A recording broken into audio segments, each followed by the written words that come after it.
The laughter began as a ripple, then spread along the line like fire on dry grass.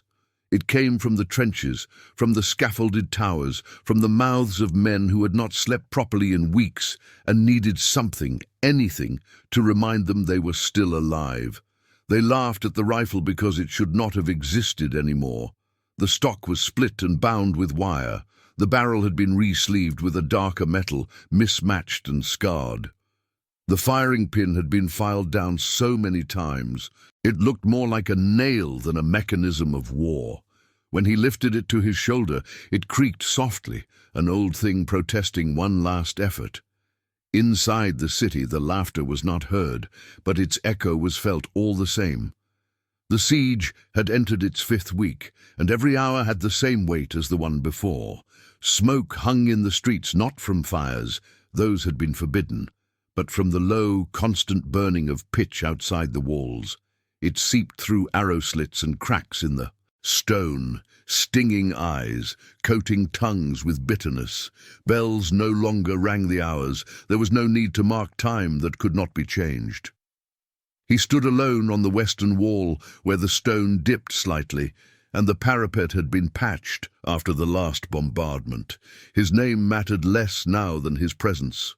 A man with a rifle, even a broken one, still shaped how others behaved. The defenders gave him space without being told. They did not mock him. They had already spent their humor. Below, the besieging army was assembling again, their movements practiced and unhurried. Siege engines were dragged into alignment, flags lifted then settled, heavy in the still air. This was not an assault meant to breach the walls today. It was pressure. A demonstration, a reminder that the city could be starved as easily as it could be shattered.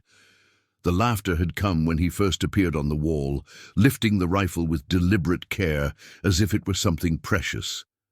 They had seen him before. Everyone had. Weeks earlier, when the outer gate had fallen, his rifle had jammed after the second shot. He had cleared it under fire, hands moving with a mechanic's certainty, but the damage was done. Word travels fast in camps and cities alike.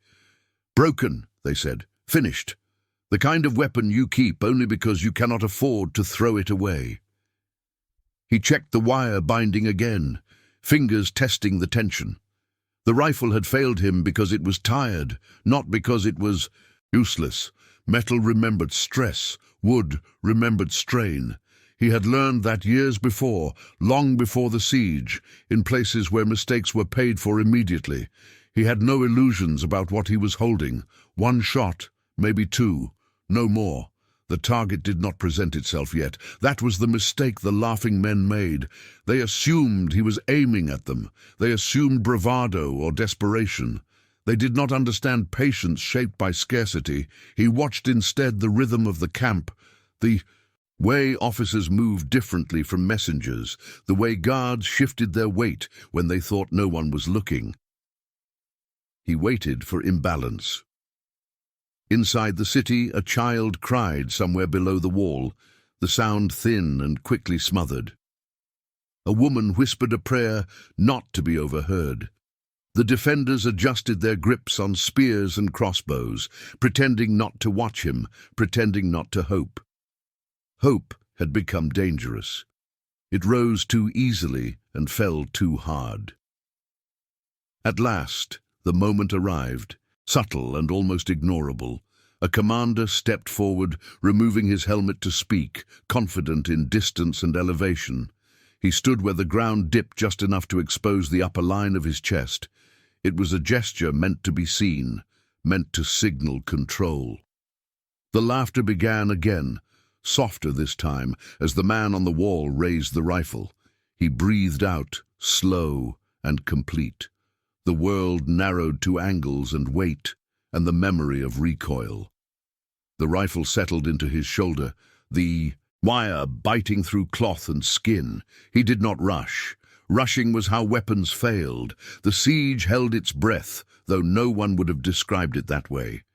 Fingers paused, voices trailed off. Somewhere a banner snapped once in the heat. His finger tightened. The rifle did not explode. It did not splinter. It answered reluctantly with a single clean report that cut through the smoke like a blade. The laughter stopped. Not all at once, but as if someone had reached out and closed a fist. Around it, the shot was already traveling, already irreversible. The siege had not ended yet, not technically, not in the way maps and treaties would record. But something essential had shifted, and everyone who heard that sound knew it, even if they did not yet understand why. The commander did not fall immediately. That, more than anything, confused the men around him. He stiffened as if offended, hand lifting halfway toward his chest before stopping, uncertain. For a heartbeat, nothing happened at all. Then his knees buckled, slow and deliberate, and he folded inward, armor clattering softly as he collapsed into the dust. Silence followed. Not the peaceful kind, but the stunned absence that comes when expectation is violated. Orders had been forming in throats and died there. A runner froze mid-step. Someone laughed once sharply, then stopped. The sound of the body hitting the ground arrived late, dull and unmistakable. On the wall, the rifleman lowered the weapon with the same care he had raised it. The wire had cut deeper this time. He felt warmth spreading under his sleeve, but ignored it. Pain was information, nothing more. He broke the rifle open, not to reload, there was no point, but to make it safe. Habit mattered when everything else began to slip. Inside the city, a murmur spread faster than any signal. No trumpet announced it, no bell confirmed it. Men simply turned to one another, eyes wide, mouths shaping the same question. Did you see that? Did you hear it?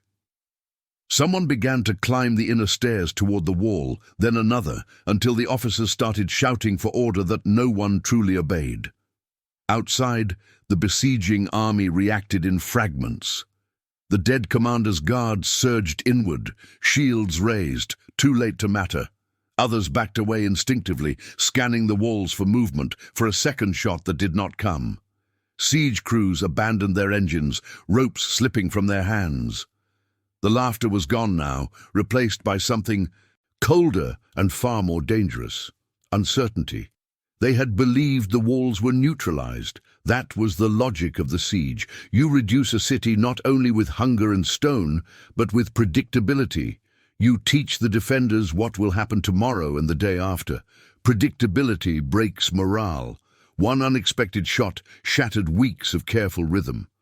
An officer took charge, someone had to, and began shouting orders with too much force. Form up, shields forward, archers to the line. His voice cracked on the last word, and he knew it, which made him angrier. Anger was safer than fear. Fear asked questions no one wanted answered. On the wall, the rifleman leaned the weapon against the stone and looked down at the camp. He did not search for confirmation of the kill. That was another mistake men made, the need to see results immediately. He already knew. The recoil had told him everything. So had the sound afterward, the way it had changed, absorbed by flesh instead of air. A defender, beside him, finally spoke. "Is it?" "Yes," he said quietly, before the question could finish. He wiped his bleeding arm against the stone, leaving a dark smear that would dry and be forgotten. "It is." That was enough. The word moved along the parapet like a current. Men straightened, backs uncurled. Someone laughed, but this time it was brief and disbelieving, as if afraid the sound itself might undo what had happened. Crossbowmen leaned into their weapons. Spearmen checked grips they had. Checked 100 times already. Below, the besieging army began to withdraw. Not far, not in defeat, but enough to regain shape. The body was dragged away. Standards shifted. The camp reformed itself, but the neat lines were gone, replaced by something improvised and tense. Every shadow on the wall became a threat. Every movement suggested another impossible shot. As the distance opened, the rifleman finally allowed himself to sit. The stone was warm beneath him. He flexed his fingers slowly, counting sensation. One shot had been all he promised himself. One shot had been all the rifle could give. But a single act, placed correctly, could outweigh weeks of endurance. Inside the city, the child who had cried earlier fell silent. Somewhere a prayer ended, not with fear, but with thanks. The siege still surrounded them. The walls were still cracked. Food was still measured carefully, breath by breath. Yet the balance had shifted. Not enough to end the siege outright, but enough to make the next decision harder for the men outside the walls. And that, the rifleman knew, was how sieges truly ended. Not with noise and collapse, but when one side began to doubt the cost of continuing. Night did not bring relief. It brought questions. The besieging camp pulled back just far enough to feel safe, which meant close enough to remain threatening.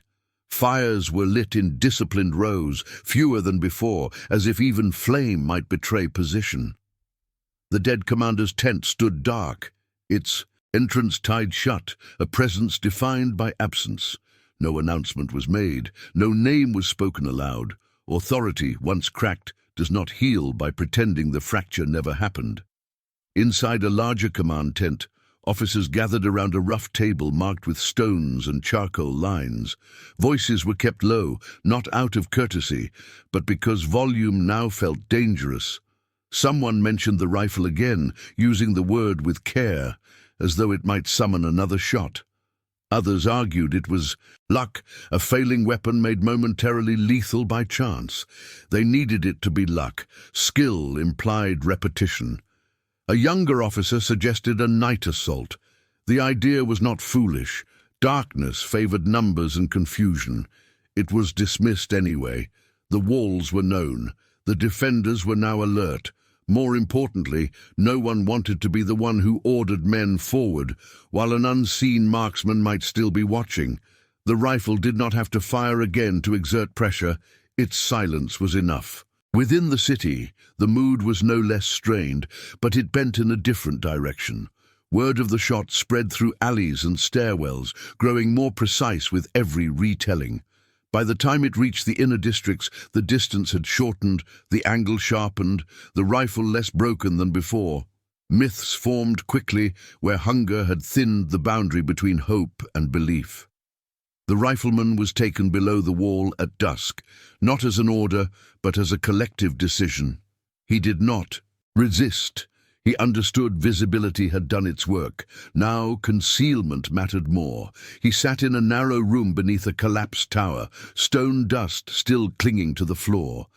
An officer brought him water, then left without speaking. Respect required no conversation.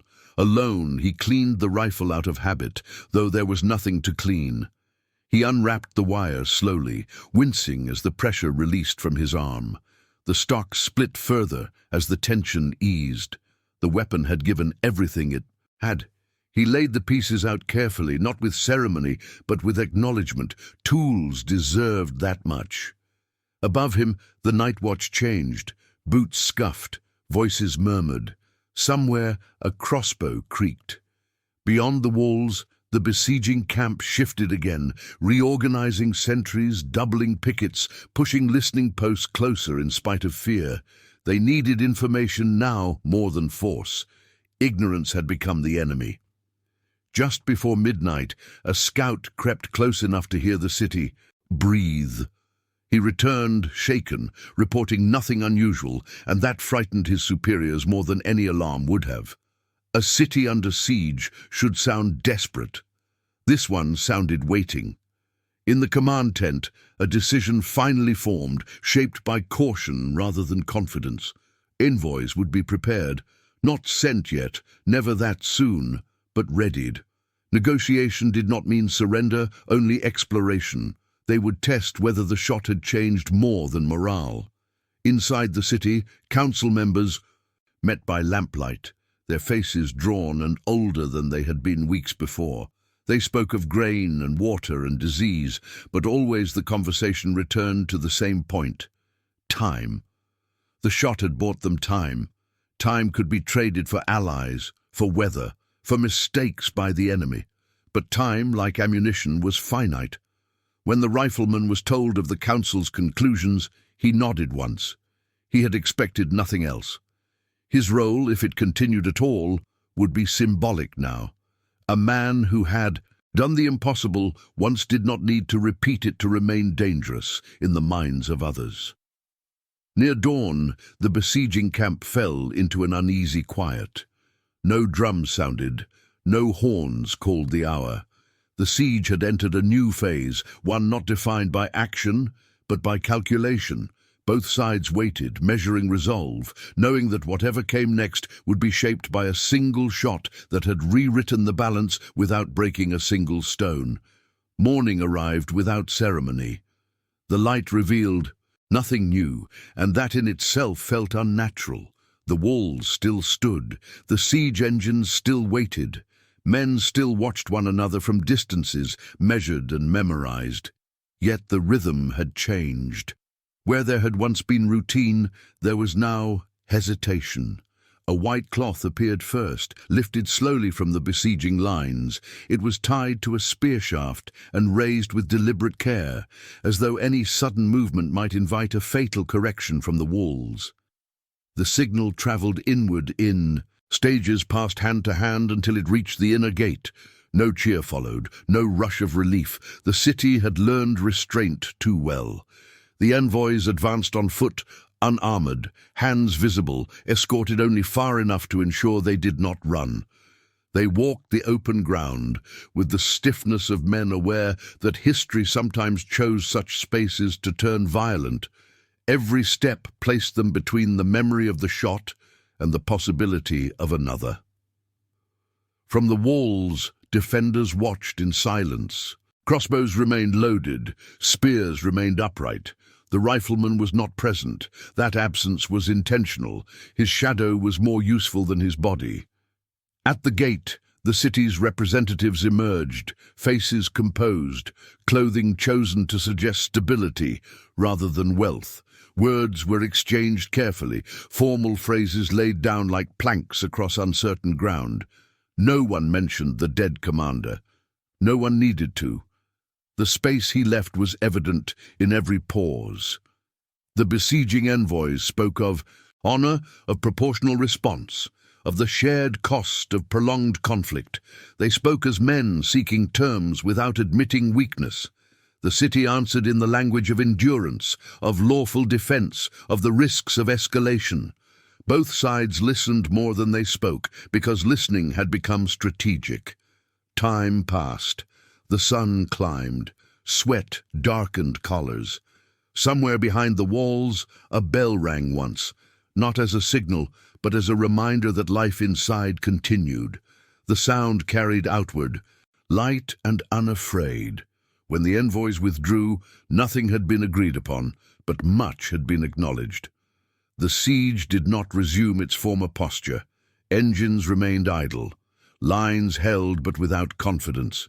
The besieging army had learned that certainty was a luxury it no longer possessed. Inside the city, the council reconvened. The report was delivered plainly, stripped of optimism. Negotiations would continue. Supplies were still low. Disease still waited for opportunity. Yet the balance had tilted just enough to matter. They authorized ration adjustments, small and symbolic, designed to signal belief in survival. The rifleman was told later, in the same narrow room beneath the tower. He listened without comment. When it was finished, he asked only one question: how long? No one answered. There were too many variables now. That night, fires burned again outside the walls, but farther apart. Songs were not sung. Laughter did not return. The siege remained, but it no longer pressed. With the same weight, both sides understood that something fragile had been introduced into the equation: doubt. And doubt, once present, demanded resolution. The siege did not end with a trumpet or a charge. It ended the way most long conflicts do, by subtraction. On the 42nd day, the besieging army failed to complete its morning formation. One fire did not light, then another. A section of the outer trench stood empty longer than discipline allowed. Scouts confirmed what eyes already suspected. Units were being pulled back in stages, not in retreat, but in preparation. No announcement reached the walls. None was needed. The defenders recognized the signs the way sailors recognize a turning tide. Pressure was easing, not because the enemy had grown weak, but because the cost of continuing had finally become calculable and unacceptable. Negotiations resumed that afternoon, shorter this time, more direct. The besieging envoys no longer spoke of honor. They spoke of borders, of recognition, of withdrawal in exchange for face-saving terms. The city agreed to nothing that suggested surrender, but offered just enough to make disengagement possible. Both sides understood the script. War required reasons to begin. It required excuses to end. By evening, siege engines were being dismantled, not destroyed. Stored. Men worked without enthusiasm, avoiding the walls, as if stone itself might be watching. The memory of the shot lingered, magnified by silence. No one laughed now. There was nothing left to prove.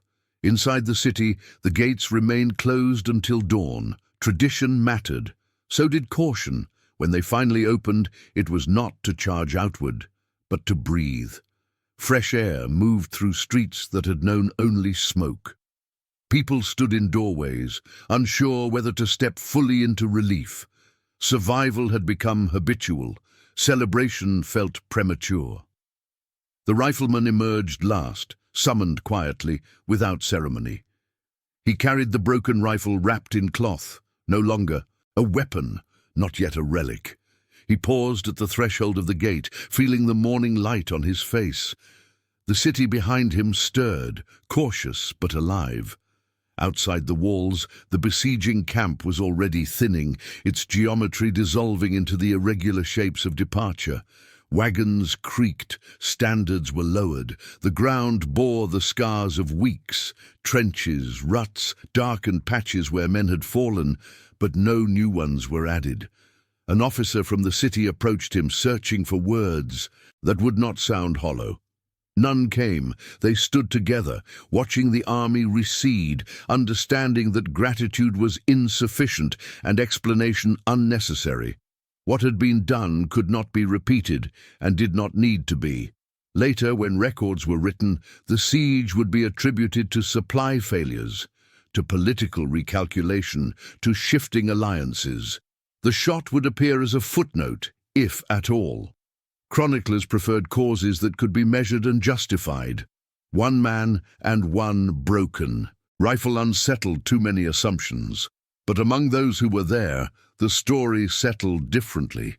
It became less about the rifle and more about restraint, about waiting, about knowing when action mattered and when silence did more harm to the enemy than force ever could. The rifle was stored in a quiet place, not displayed. Wood and metal continued to age, unobserved. The wire was never removed. No one asked him to fix it. No one asked him to shoot again. When the city returned to its routines, repairing walls, burying the dead, reopening markets, the siege receded into memory, not as a triumph, but as a lesson paid for in full. The laughter that had once carried across the field never returned. Not to the men who had mocked, and not to the man who had answered. One shot had not ended the war, it had ended certainty, and in that ending the city endured.